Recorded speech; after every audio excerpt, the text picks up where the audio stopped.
proclamar en santo matrimonio a Lara María Chaurrejo e Ismael Río Domínguez.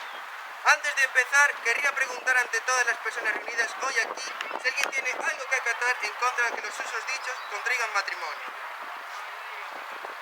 Bueno, como no ha habido motivos para que la ceremonia no se prosiga, os pregunto sobre vuestra intención. Esposo y esposa, ¿venís a contraer matrimonio sin ser coaccionados libre y voluntariamente? Sí, vengo libre. ¿Estáis decididos a amaros y respetaros mutuamente siguiendo el modo de vida propio del matrimonio durante toda la vida? Sí, estamos decididos.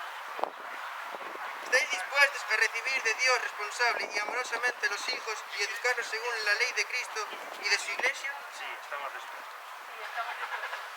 Así pues, ya que queréis contraer santo matrimonio, unid vuestras manos y manifestad vuestro consentimiento ante Dios y su Iglesia.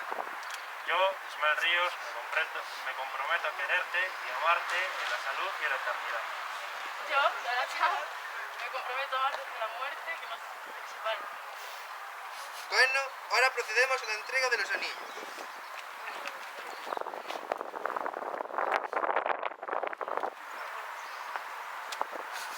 Bueno, y yo ahora os hago la gran pregunta. Ismael Ríos Domínguez, ¿quiere recibir a Lara María Chaurrejo como esposa y prometerle serle fiel en la prosperidad y en la adversidad? Sí quiero. De verdad, Ansioso.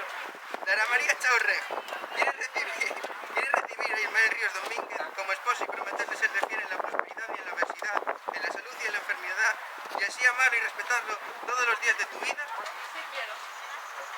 El Señor confirme con su bondad este consentimiento, vuestro que habéis manifestado ante la Iglesia, y os otorgue su copiosa bendición.